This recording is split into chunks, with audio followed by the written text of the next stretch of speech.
Mister ladies மெய்யன்பர்களுக்கு உங்கள் பாரம்பரிய இயற்கை வைத்தியர் உங்கள் ராஜசூரியன். அற்புதம் ஆனந்தம். மெய்யன்பர்களே, வாழ்க்கையில எத்தனையோ விஷயங்கள் நல்லது நல்லது நல்லதுன்னா நல்லதுன்னே நிறைய விஷயங்கள் நாம அளவுக்கு அதிகமாக உட்கொண்டு அவஸ்தைக்கு உள்ளாகிடுது. சரியா? இதுதான் நடக்குது நாட்டுல. இந்த பழைய சுவரை பத்தி ஒரு பெரிய இன்னைக்கு நாடு கடந்து போயிடுச்சு. நம்முடைய தமிழுடைய கலாச்சாரம் தான் இந்த நாடு கடந்து. இந்த நேரத்துல இந்த பதிவை நான் சொல்ல, இது உண்மையிலேயே சமூக துண்டாகவே இந்த பதிவுகளை நான் உங்களுக்கு வழங்குறேன். அதான் உண்மை. ஏன் அப்படின்னா, நிறைய விஷயம் நல்லதுன்னு ஒரு தவறான விஷயத்துக்குள்ள வாழ்க்கையை மாற்றி அமைத்து அந்த வாழ்க்கையில அதாவது செயலாக்கம் பண்ணி உடம்பை கெடுத்துக்கிறாங்க. அதுக்கு தான் நான் வரேன். பழையது நல்லது யாருக்கு? இதுதான் விஷயம். இப்ப பழைய சோறு யார் சாப்பிடணும், எப்படி சாப்பிடணும்? இப்ப வெளிநாடுகள் வரைக்குமே இப்போ அதுவும் ஆன்லைன்ல ஆர்டர் பண்ணி பழைய சோறு வாங்குற அளவுக்கு இன்னைக்கு நிலைமை வந்துருச்சு. ரொம்ப இதை நீங்க புரிஞ்சுக்கணும். பழைய சோறு என்பது உருவாக்குறாங்க. இப்ப நீங்க ஆர்டர் பண்ண, நீங்க சிந்திச்சு பார்க்கணும். முதல்ல பழைய சோறுனா என்ன? இயற்கையாக உருவாகணும். இரவுல சாப்பிட்டுட்டு மிச்சப்படுறது தண்ணி ஊற்றி வைப்பாங்க. 12 மணி நேரம் ஊறணும், விடிகிற வரைக்கும் ஊறும். காலையில அந்த காலத்துல ஏற்கட்டும். யார் இதை சாப்பிட்டாங்கன்னா விவசாயிகள், ஏற்கட்டுறவங்க. 4 மணிக்கே போய் ஏத்தம் இறைச்சவங்க. மோட்டர் அப்பெல்லாம் கிடையாது. மாடு கட்டி ஏத்தம் இறைக்கணும். கடுமையான உழைப்பு, கடும் உழைப்பு. அதே மாதிரி அப்பெல்லாம் டிராக்டர்லாம் கிடையாது. எல்லாமே கையில தான் செஞ்சாகணும். குத்தணும், எடுக்கணும். அதாவது ஒரு நாளைக்கு ஒரு கூடம் வேர்வை கீழே போகும் ஒரு மனிதனுக்கு. அப்படிப்பட்ட வேலை. நீங்க எக்ஸசைஸ் பண்ணா கூட அவ்வளவு வராது. தனியா இதுக்குன்னே போய் எக்ஸசைஸ் பண்ணா கூட வராது. அப்ப இயற்கையாகவே நம்முடைய தமிழ் கலாச்சாரம், அந்த பண்டைய காலத்தில் தமிழர்கள் இவ்வளவு கடுமையான உழைப்பாளர்களா இருந்தாங்க. அப்போ என்னன்னா, ஆணும் பெண்ணும் காடு கரைக்கு போக வேண்டிய கட்டாயம். அப்ப காலையில் எழுந்தவனை என்ன செய்யறது? 10 மணிக்கு பசிக்குமே, 4 மணிக்கே காடு கரைக்கு போய் ஏத்தம் இறைக்கணும். அப்படிங்கிறவங்களுக்குலாம் இங்க இருந்து அந்த பழைய சொத்தை எடுத்துட்டு போயிடுவாங்க. விடிஞ்சு ஒரு 8 மணி 9 மணிக்கு பசி எடுக்கணும். 4 மணிக்கே புடிச்சிடுறாங்க, வேலை செய்ய ஆரம்பிச்சிட்டாங்க. அப்ப நல்லா புரிஞ்சுங்க, சூரிய உதயத்துக்கு பிறகுதான் சாப்பிடணும். யாரா இருந்தாலுமே சூரிய உதயத்துக்கு முன்னாடி சாப்பிடவே கூடாது. அதாவது தமிழனுடைய பண்பாடு தாங்க. அதாவது எல்லாமே சயின்ஸ், அறிவியலுங்க. அதாவது உடல் சார்ந்த அறிவியல். அதாவது ரொம்ப கேஷுவலா அற்புதமான வாழ்க்கை நம்முடைய முன்னோர்கள் பறந்து போயிருக்காங்க. அவ்வளவுதான் விஷயம். இதை எடுத்துங்க, அவ்வளவுதான். உணவு தாங்க. அவங்க பழைய நல்லா புரிஞ்சுக்கணும். வெங்காயத்தை கடிச்சுக்கிட்டு பழைய சாப்பிட்டாங்க. வெங்காயம் என்ன, இது ரெண்டும் என்ன செய்யும்? வெங்காயம் வேகப்படுத்தும், பழைய சோறு மந்தப்படுத்தும், பசி தாங்கும், உடனே எளிதில் சீரணமாக. அதாவது அதோட இதை பத்தி நீங்க சயின்ஸ் நிறைய சொல்லியிருக்கு. இப்போ உள்ள சயின்ஸ் சொல்லுது. அதுல அந்த ஆற்றல் இருக்கு. ஆற்றல் பெருக்கி. அதே மாதிரிதான் வேக பெருக்கி ரத்த ஓட்டத்தை சின்ன வெங்காயம். இந்த சின்ன வெங்காயத்தை கடிச்சுக்கிட்டு குறிஞ்சாக்கீரையை தொட்டுக்கிட்டு இப்படியெல்லாம் பழைய சோறு சாப்பிட்ட காலங்கள் உண்டு. யாரு? உழைப்பாளர்கள், கடுமையாக உழைக்கக்கூடியவர்கள். இப்பவும் சொல்றேன், கடும் உழைப்பு, உங்களுக்கு உடல் உழைப்பு கடுமையாக இருக்கிறவர்கள் பழைய சோறு சாப்பிடலாம், தப்பே கிடையாது. நீங்க நினைச்சுக்கங்க உங்களை, நீங்க அந்த மாதிரி உழைப்பாளர்களா? பழைய சோறு சாப்பிடுறது என்றைக்காவது ஒரு நாள் சாப்பிட்றத பத்தி பிரச்சனை இல்லை. கண்டினியூவா பழைய சோறு நல்லது ரெகுலரா சாப்பிட்டால் கண்டிப்பாக கப குற்றத்துக்கு ஆளாகி விடுவீர்கள். சளி குற்றம், கபம்னா சளி குற்றம் ஆளாகி நுரையீரல் பாதிக்கப்படும். உழைப்பு இல்லாதவர்களுக்கு நுரையீரல் பாதிக்கப்படும். அதை புரிஞ்சுக்கணும்.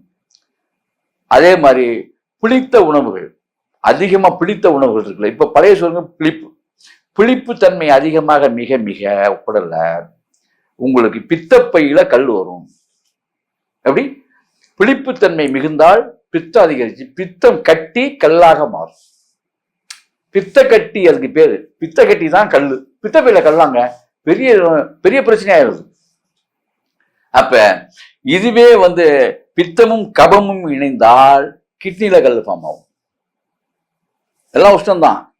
கெட்ட உஷ்ணம், நல்ல உஷ்ணம் இருக்கு. வள்ளல் பெருமான் சொல்வார்கள், வாடிய பெயரை கண்ட பொழுதெல்லாம் வாடிய எம்பெருமான். வள்ளல் பெருமாள் சொல்வார் என்னன்னா, தேகம் நல்ல உஷ்ணம் என்பது உயிர், கெட்ட உஷ்ணம் என்பது பித்தம். பித்தம் தணிக்க பார். அப்ப இந்த மாதிரி இந்த உணவு பழக்கத்தை நீங்க மேற்கொண்டீங்கன்னா இந்த இந்த தன்மையெல்லாம் வரும். அப்ப பித்தம் தனிய இந்த இப்படிப்பட்ட விஷயங்களை என்ன செய்யணும்னா இந்த அற்புதமா ஆனந்தமா நம்ம வாழணும்னா அப்பப்ப சோறு ஆக்கி, அதாவது 4 மணி நேரம் தாங்க நீங்க ஆக்கிட்டீங்கன்னா அதுவே அதிகம். என்னுடைய அனுபவத்தில் சொன்ன 3 மணி நேரம், இன்றைய உலகத்துக்கு 3 மணி நேரம். 3 மணி நேரத்துக்கு மேல் எந்த உணவு மிகுந்தாலும் உடல்நலத்துக்கு கேடு பயக்கும். அப்படி இந்த பழைய சோறு அருந்துவது சுகரை அதிகப்படுத்தும். பழைய சோறை நீங்கள் சாப்பிட்டால் சர்க்கரை நோய் உள்ளவர்களுக்கு ஆபத்து. அதை நீங்க புரிஞ்சுங்க. ஒரு மனிதன் சர்க்கரை நோய் உள்ளவன 3 நேரம் பழைய சோறு சாப்பிட சொல்லுங்க, அடுத்த ஆளை நீங்க பாருங்க மாறி. 3 பழைய சோறு சாப்பிட்டோடனே செக் பண்ணுங்க. நீங்க பழைய சோறு சாப்பிட சாப்பிட சர்க்கரையின் அளவு அதிகரிக்கும் ஒண்ணு. அதே மாதிரி இந்த பிபி சுகருக்குள்ள, ஏன்னா பழைய சோறு பிழிப்புக்கு தகுந்த உப்பு வாங்கும். அது பழைய சோறுனால உப்பு வாங்கும். உப்பை அதிகப்படுத்தி சாப்பிட்டீங்கன்னா தப்பு சேரும். எங்க சேரும்? பிரஷர் நோயாளிகளுக்கு மேலும் பிரஷர் கூடும். சரியா? இதுதான் விஷயம். அப்ப இந்த புளிப்பும் உப்பும் சேருது. அப்ப பிரஷர் உப்பு சேர்ந்து உங்களுக்கு டென்ஷன் அதிகமாகும். மண்டை வேக்க ஆரம்பிக்கும். நல்லா புரிஞ்சுக்கணும். அதுல இன்னும் நீங்க இந்த பழைய சோறு இந்த மாதிரி இந்த சர்க்கரை நோயாளி உள்ளவங்க இந்த சின்ன வெங்காயமே அப்ப சேர்த்து சாப்பிட்டாலும் கூட என்ன ஆகும்னா தலை வேர்க்க ஆரம்பிக்கும். அதுல நீங்க நல்லா புரிஞ்சுக்கணும். நீங்க சாப்பிட்டு பார்த்தா உங்களுக்கு தெரியும். சாப்பிட்டு போது இந்த பிரஷர் கூடினவங்களுக்கும் தலை வேக்கும். நெத்தி தலையெல்லாம் ஒரு மாதிரியா வேக்க ஆரம்பிக்கும். அப்புறம் இதுவே கொஞ்ச நாள் ஆக படபடப்பு உண்டாகும். அது இருதயத்துல ரத்த ஓட்டத்துல குளறுபடிகள் ஏற்படும். வேற ஒண்ணும் இல்லை. இது என்ன ஆகுட்டா இருக்க ராஜ அவயங்கள்னு சொல்லக்கூடிய கல்லீரல் மண்ணீரலை கடுமையா பாதிக்கும். ஏன் பாதிக்கும் அப்படின்னா ஆல்ரெடி இங்க கணையம் வேலை செய்யாம போனதான் சுகர் வந்திருக்கு உங்களுக்கு. அப்ப பழைய சோத்தினுடைய புளிப்பை பிரித்து கொடுக்கக்கூடிய தன்மையில் அது இருக்காது. அப்ப இயங்க முடியாத நிலையில இருக்கும். மேலும் மேலும் நீங்க அந்த புளிப்பாகாரங்கள், இன்னொரு விஷயம், இயற்கையாகவே புளிப்பாகாரங்களை நாம் குறைத்துக் கொள்வது நல்லது. இந்த ராஜ உறுப்புகள் கணையம் கல்லீரலுக்கெல்லாம் ரொம்ப ரொம்ப நல்லது.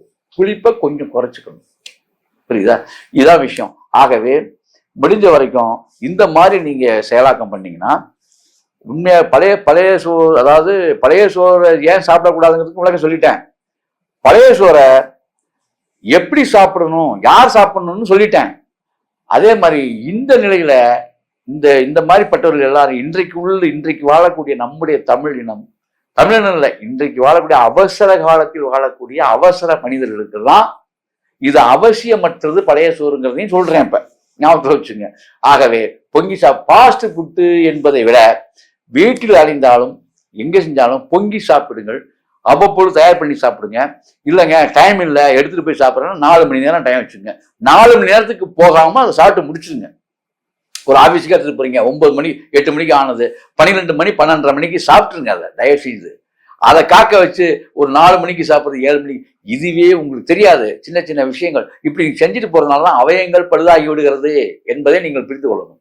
அதே மாதிரி வாங்கும் எண்ணெயில் கவனம் வையுங்கள். எண்ணெய் ரொம்ப ரொம்ப முக்கியம். ஏன்னா எண்ணெயில் துவைத்த விஷயங்கள் இருக்கு. செக்கு எண்ணெய், சுத்தமான எண்ணெயை நீங்க பயன்படுத்துங்க. அதே மாதிரி கல் உப்பு, அதாவது சாப்பாட்டுல கல் உப்பு நீங்க பயன்படுத்துங்க. கல் உப்பு ரொம்ப ரொம்ப சாதாரண உப்பை வடச்சட்டியில போட்டு பருத்தரணும். சாதாரண உப்பு வேற எதுவுமே தேவையில்ல. சும்மா சாதாரணமா ஒரு சூடு ஏற்றணும். அதை அதுல என்ன போடணும் தெரியுங்களா? புளியந்தலை கிடைச்சா போடுங்க. புளியந்தலை போட்டு பார்த்தீங்கன்னா ரொம்ப ரொம்ப நல்லது. புளியந்தலை கிடைக்காதவங்க சும்மாவாவது பருத்துருங்க. வறுத்து மிக்சியில போட்டு அடிச்சு அதை தூளா வச்சுருங்க. இப்படி நீங்கள் செய்து இப்படிப்பட்ட உணவு முறைகளை முறையாக மேற்கொண்டால் உங்களுடைய வாழ்க்கை அற்புதமாகவும் ஆனந்தமாகவும் இருக்கும். ஆகவே அன்பர்களே, செய்து பாருங்கள், அற்புதம் பெறுங்கள், ஆனந்தம் பெறுங்கள். அற்புதம், ஆனந்தம்.